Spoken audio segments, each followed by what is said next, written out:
यह मेरे कलमकारी जीवन का पहला प्रयोग है, जहाँ एक कविता के भीतर दूसरी कविता को पिरोया गया है। ठीक वैसे ही जैसे एक उम्रदराज माँ की ममता में कई पीढ़ियों की कहानियाँ एक साथ सांस लेती हैं। इसकी खासियत यह है कि दोनों रचनाएं एक दूसरे की पूरक हैं, अलग होकर तो अधूरी और साथ मिलकर संपूर्ण। पहली कविता का शीर्षक है नानी की कहानी, दादी की जुबानी। तेरी माँ ने जन्म लिया रोते दुनिया में आई। नानी ने गोद में उठाया, लाड से चुप कराया। तेरी माँ रोते रोते जब ससुराल पहुंची, मैंने उसके आंसू पोंछे गले लगाया। नानी ने 9 महीने कोख में पालकर जीवन दान दिया। मेरे जिगर के टुकड़े को मैंने उसे जीवन साथी के तौर सौंप दिया। नानी ने तेरी माँ को बचपन में चलना सिखाया। मैंने तेरी माँ को समाज में उठना बैठना सिखाया। नानी ने घर के काम सिखाए तेरी माँ को। मैंने गृहस्थी चलाना सिखाया तेरी मम्मी को। खाना बनाना सिखाया नानी ने तेरी माँ को। परोसने की अदायगी सिखाई मैंने तेरी माँ को। नानी की इजाज़त से उसके बटुए से पैसे निकाल कर खर्च करती थी तेरी माँ। मैंने तो बेटा मेरा बटुआ ही सौंप दिया तेरी मम्मी को।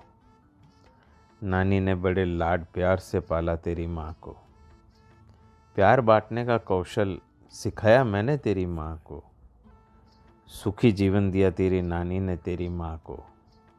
सबके साथ दुख में चलना सिखाया मैंने तेरी माँ को। नानी ने दालों में फ़र्क और बीनना सिखाया।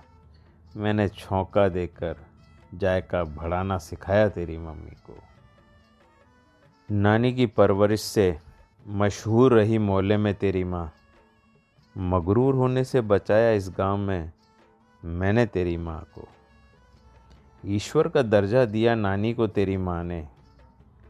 गुरु के ओहदे से नवाजा बेटा मुझे तेरी मम्मी ने। मेरी दादी का मशवरा सभी की नानियों को अनगिनत बार कहते सुना मैंने मेरी दादी को। बहू की बुराई अपनी बेटी के सामने मत करना। बहू की बुराई अपनी बेटी के सामने मत करना और अपनी बेटी की बढ़ाई बहू के सामने कभी न करना। सुरेश। मेरी दूसरी कविता का शीर्षक है माँ का संदूक। अंगीठी पे उबलते दूध के भगोने को गिलास में उड़ेलते, फूंक मारकर मलाई को दूर करने की कारीगरी किसने सिखाई माँ। मेरे ताजे घावों को फूंक से पीड़ा कम करने का हुनर कहाँ से आया माँ। अपने पल्लू का गोला बनाकर फूंक मारकर आँख का सेक करने का फन किसकी देन है माँ। उम्र का कोई भी पायदान हो माँ, आपकी फूंक में माँ ऐसी कौन सी शफा, ऐसा कौन सा नुस्खा।